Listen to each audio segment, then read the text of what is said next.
Good evening friends. परिश्रम coaching क्लासेसच्या YouTube चॅनलवर आपलं सहर्ष स्वागत आहे. पुन्हा एकदा मागचा जो टॉपिक बघितला होता तो क्वेश्चन टॅग बघितला होता, तो पार्ट 1 होता. आणि आज आपण जे शिकणार आहोत क्वेश्चन टॅग पार्ट 2. एका भागामध्ये सगळे नियम आपल्याला ऍड करता आले नाही, त्यामुळे आपण सेपरेट त्याचे 2 व्हिडिओज बनवलेले आहे. हा दुसरा व्हिडिओ आहे. तर बघा, याच्यामध्ये जे उरलेले नियम आहेत त्याच्यामध्ये 8 नियम शिकलो होतो आपण पहिल्या भागामध्ये. आणि याच्यामध्ये डिस्क्रिप्शन मध्ये लिंक वगैरे टाकलेली आहे, तुम्ही पाहू शकता युट्यूबवर. तर याच्यामध्ये या भागामध्ये आपण काय शिकणार आहोत, तर बघा नियम थोडक्यात सांगतो. सिंपल प्रेझेंट टेन्स जर असेल तर क्वेश्चन टॅग मध्ये डू, डोंट, डज, डझंटचा उपयोग करावा लागेल. त्याच्यानंतर सिंपल पास्ट टेन्स जर असेल तर V2 जे म्हणतो आपण S प्लस V2 ची रचना, त्या ठिकाणी डिड किंवा डिडंटचा उपयोग करावा लागेल. बोर्डवर मी तसं लिहिलेच आहे, थोडं बघू शकता तुम्ही. तर सिंपल प्रेझेंट टेन्स आहे तर डू किंवा डोंटचा उपयोग करा या पद्धतीने. आणि म्हणजे क्रियापदाला यस यस आयस जर असेल तर डज किंवा डझंटचा उपयोग.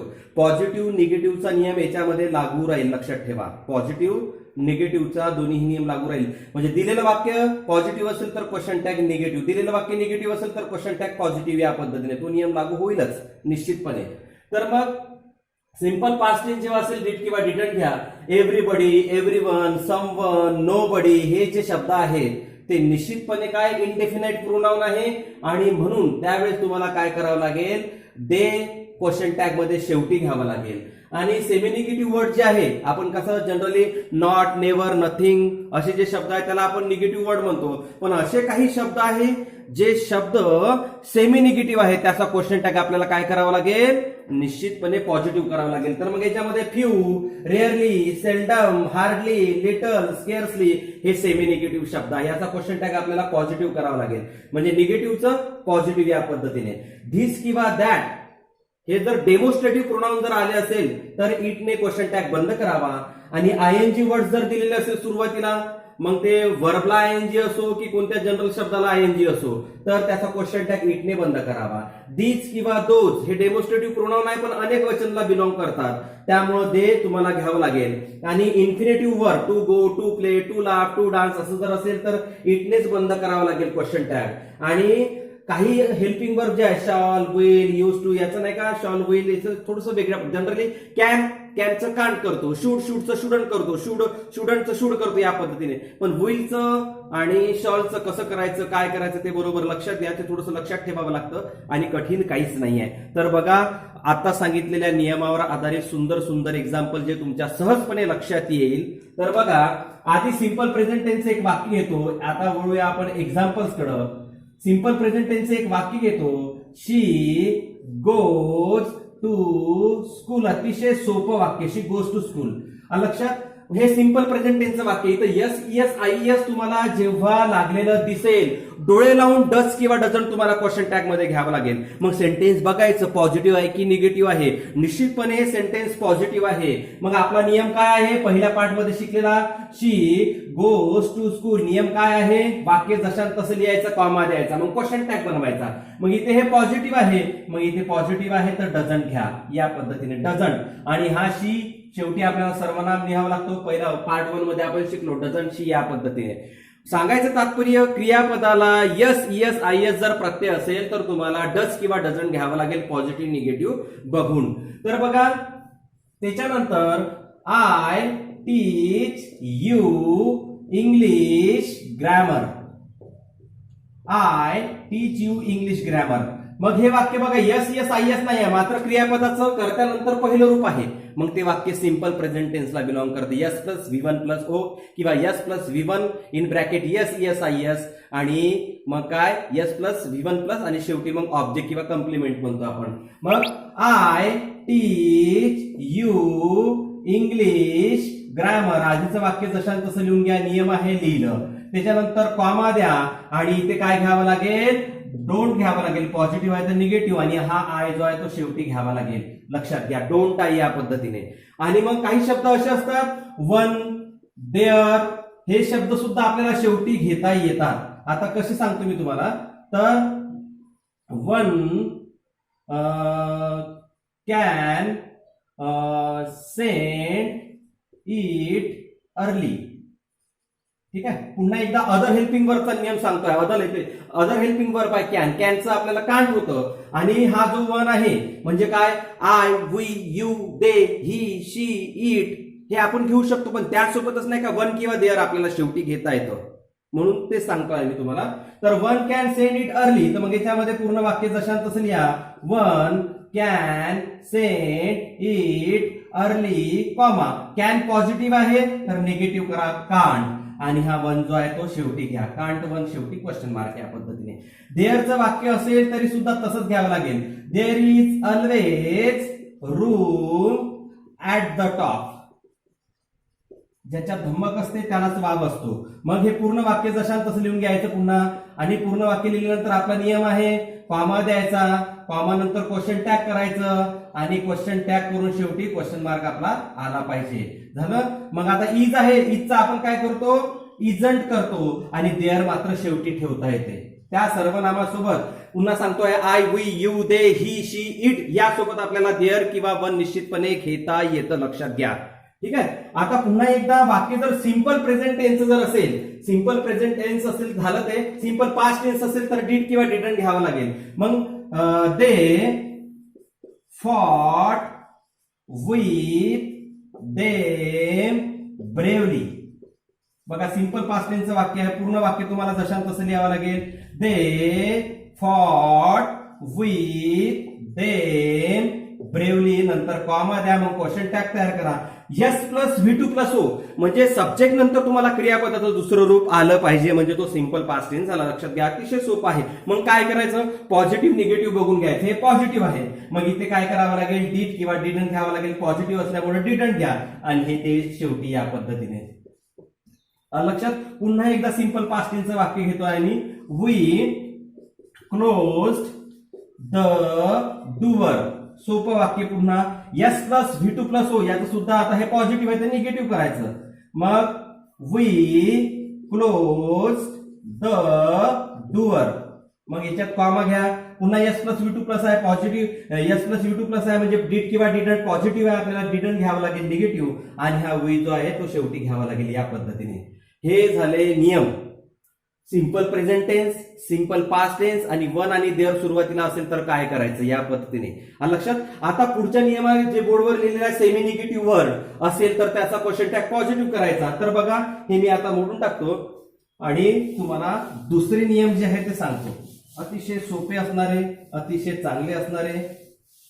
एक्झाम्पल घेतल्याशिवाय तुम्हाला ते कळणार नाही. आता बघा पॉझिटिव्ह, सेमी निगेटिव्ह, काही याच्यामध्ये नॉट, नेव्हर, नथिंग असलं तर आपण निगेटिव्ह म्हणतो. तर मग काही शब्द असे आहे की ते सेमी निगेटिव्ह असतात, त्याचा क्वेश्चन टॅग पॉझिटिव्ह करावा. कसं, फ्यू स्टुडंट्स गॅदर्ड देअर. काही मुलं तिथे जमले, गॅदर्ड देअर. ठीक आहे. पूर्ण वाक्य जशाल तसं लिहा. आता मी शॉर्टकट म्हणून, शॉर्टकट नाही लॉंगकटच वापरतो. क्वेश्चन टॅग तर शॉर्टकटच राहतो ना. Students gather. आता सहजपणे लक्षात येईल तुमच्या की याच्यामध्ये फ्यू आलेला आहे. मग तुम्हाला सांगितलं few, rarely, seldom, hardly, little, scarcely हे शब्द जे आहे ते सेमी निगेटिव्ह आहे, म्हणजे नॉट आहे असं कन्सिडर करा त्याचा क्वेश्चन टॅग. मग तेच शब्द आले वाक्यात, त्याचा क्वेश्चन टॅग आपल्याला काय करावं लागेल, पॉझिटिव्ह करावा लागेल. मग यस प्लस V2 गॅदर्ड म्हणजे क्रियापदात दुसरा आहे, म्हणजे सिंपल पास्ट टेन्स झाला. मग या ठिकाणी तुम्हाला कॉमा दिला. आता या स्टुडंट्स अनेक वचन आहे, गॅदर्ड आहे म्हणजे पास्ट टेन्स आहे, मग इथं डीड, आणि स्टुडंट्स अनेक वचन आहे त्याच्यामुळे ते. पीपल असेल तर ते, टेबल्स असेल तर ते, विंडोज असेल तर ते, अनेक वचन असेल तर ते, हे सर्वनाम आपल्याला घ्यावं लागेल, प्रोनाउन घ्यावं लागेल. त्याच्यानंतर पुढचं जे आहे पुन्हा वाक्य सांगतो. Little work will finish early.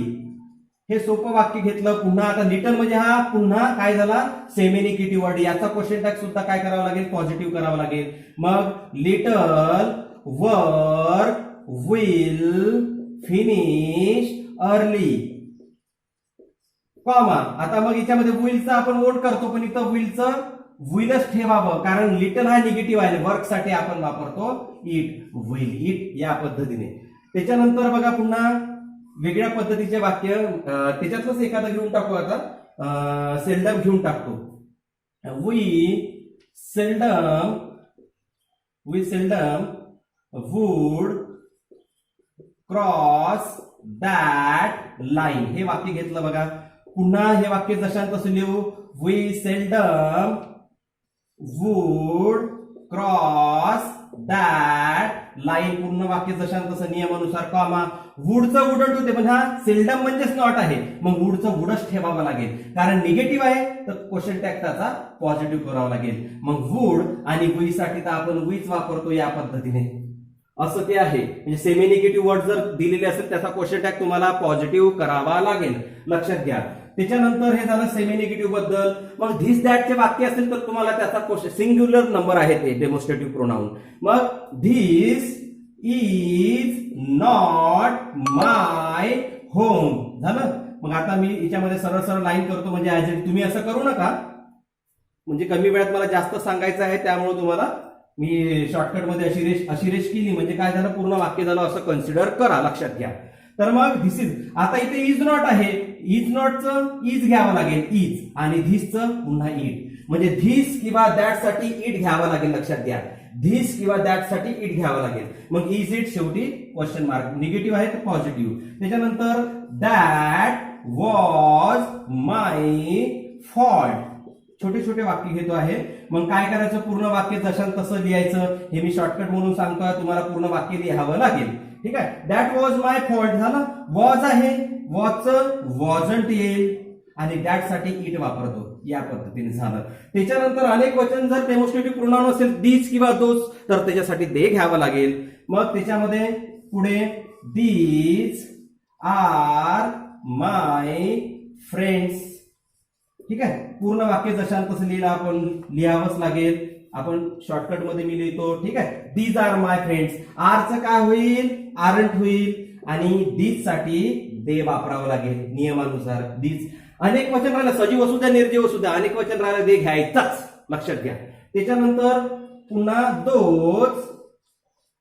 Those wear his relative. ठीक आहे. पूर्ण वाक्य जशात तसं घ्या, कॉमा. ठीक आहे. वेअरचं काय होईल, वेअरंट होईल या पद्धतीने. वेअरचं वेअरंट, आणि दोज साठी इथं दे वापरावं लागेल या पद्धतीने. आलं लक्षात. अतिशय सोपे असणारे एक्झाम्पल, अतिशय सोपे असणारे नियम. बघा मी पुन्हा तुम्हाला इन्फिनिटिव्ह वर्ब आणि आयएनजी वगैरे ते त्याचं सांगतो. त्यासाठी आपण हे सगळे जे सेंटेन्सेस आहेत ते रिमूव्ह करतो आणि पुन्हा एकदा तुम्हाला समजून सांगतो चांगल्या पद्धतीने पुढचे. आणि मग शेवटी आपण घेऊ इंग्लिश टू इंग्लिश शॉर्टकट मध्ये, आणि मग तुम्हाला सहज समजेल पुन्हा. आता इन्फिनिटिव्ह वर्ब आणि इन्फिनिटिव्ह वर्ब म्हणजे to play is in my blood. ठीक आहे. हे वाक्य आहे. To go, to play, to laugh, to dance असं इन्फिनिटिव्ह असलं की शेवटी नाही का इटने क्वेश्चन टॅग तो बंद होतो, लक्षात घ्या. मग पूर्ण वाक्य जशात तसं कॉमा.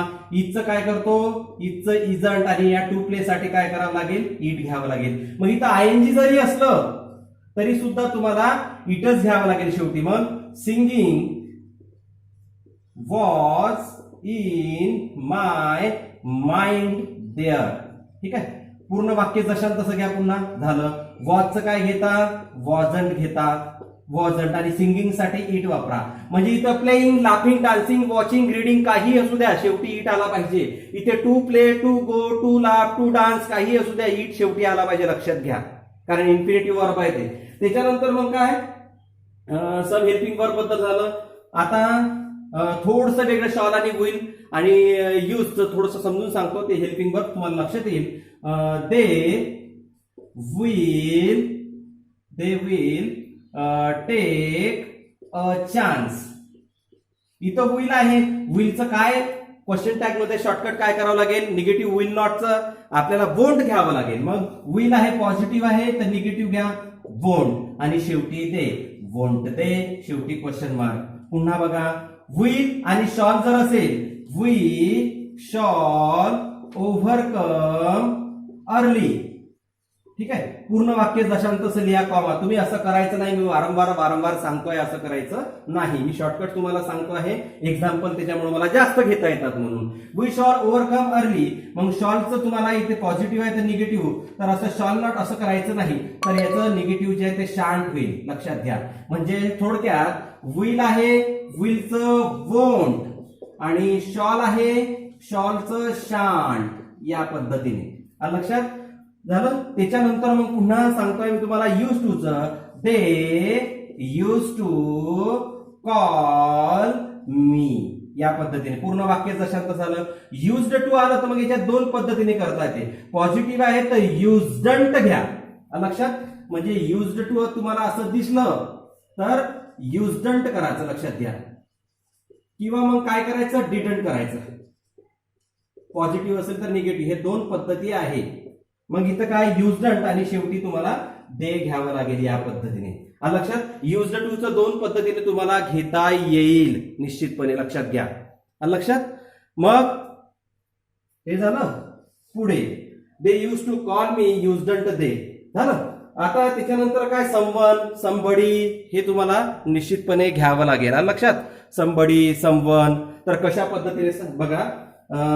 समवन, समबडी राहिलं, हे इंडेफिनाइट प्रोनाउन आहे, त्याच्यासाठी तुम्हाला दे घ्यावं लागेल. बघा आता तुम्हाला युज्ड आहे तर युज्डंट घ्यायचं, किंवा मग डिडंट सुद्धा तुम्हाला घेता येईल. हा नियम तुम्हाला सहजपणे लक्षात आला असेल. शॉल असेल तर शांट घ्या, शांट असेल तर शॉल घ्या, या पद्धतीने. विल असेल तर वोंट घ्या क्वेश्चन टॅग मध्ये. आणि त्याच्यानंतर someone, nobody, anybody, everybody, everyone असे जर इंडिपेंडेंट प्रोनाउन जर असेल तर त्यासाठी तुम्हाला दे घ्यावं लागेल. बघा मग याच्यामध्ये समवन वॉज आस्किंग मी, या पद्धतीने पूर्ण वाक्य जशात तसं वॉज आहे तर वॉजंट घ्यावं लागेल. पण आपण एवढी घाई करायची नाही, कारण समवन साठी आपण दे वापरतो, दे सोबत आपल्याला वॉज घेता येत नाही, तर मग त्या ठिकाणी तुम्हाला घ्यावं लागेल वेअर, म्हणजेच आता वेअरंट घ्यावं लागेल, या पद्धतीने. पुन्हा नोबडी वॉज किंवा नोबडी इज टीजिंग दॅट डॉग, या पद्धतीने. मग पूर्ण वाक्य जशात तसं लिहावं लागेल तुम्हाला. हे इंडेफिनाइट प्रोनाउनचे वाक्य आहे, देनी बंद होतात. नोबडी मध्ये नो आहे, इजचा आपण इजंट करतो, लक्षात. पण इथं नाही का, नो आहे म्हणजे इजचं इजच ठेवावं लागेल. मात्र नोबडी साठी आपण इथं दे वापरतो, मग आपल्याला इज न घेता आर घ्यावं लागेल. आरंट घेता येणार नाही, आर घ्यावं लागेल शेवटी, क्वेश्चन मार्क. कारण नोबडी साठी दे वापरतो, दे सोबत इज घेता येत नाही. आणि इजचं इकडे इजंट करायला पाहिजे, पण इथं नो असल्यामुळे, इथे निगेटिव्ह असल्यामुळे क्वेश्चन टॅग त्याचा पॉझिटिव्ह होईल, या पद्धतीने. त्याच्यानंतर एव्हरीवन मस्ट पे अटेन्शन, या पद्धतीने, ठीक आहे. आता पूर्ण वाक्य जशात तसं मस्टचं आपण काय करतो, मस्टंट करतो. मग या पद्धतीने घ्या. आणि एव्हरीवन साठी तुम्हाला दे घ्यावं लागेल, लक्षात. मॉडल ऑक्झिलरी मध्ये मस्ट आहे तर मस्टच घ्यावं लागेल, मस्टंटच घ्यावं लागेल, लक्षात घ्या. त्याच्यामध्ये ॲमिजार सारखं जसं आपण चेंज केलं तसं त्याच्यामध्ये करता येणार नाही. दे सोबत मस्ट घेता येते, काहीच प्रॉब्लेम नाही. दे सोबत ऑट घेता येते, दे सोबत शूट घेता येते, काहीच प्रॉब्लेम नाही, कारण ते मॉडल ऑक्झिलरीज आहे, त्याच्यात चेंज होत नाही. मॉडल ऑक्झिलरीचा आपण स्पेशल व्हिडिओ आपण बघणारच आहोत.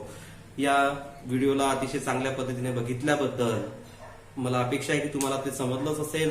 हा व्हिडिओ चांगल्या पद्धतीने पार्ट 2 चा समजला असेल. आणि निश्चितपणे की हे जे आहे तुम्हाला हा जो व्हिडिओ जर शेअर जर केला तर निश्चितपणे इतरांना सुद्धा त्याचा लाभ होऊ शकतो. खेड्यापाड्यापर्यंत रूरल एरियामधले जे काही स्टुडंट आहेत त्यांना सुद्धा याचा लाभ होऊ शकतो. तर मग प्लीज शेअर, कमेंट, लाईक जर तुम्हाला आवडलं असेल तर, आणि सबस्क्राईब सुद्धा करा. व्हिडिओ बघितल्याबद्दल thanks a million. Thank you very much.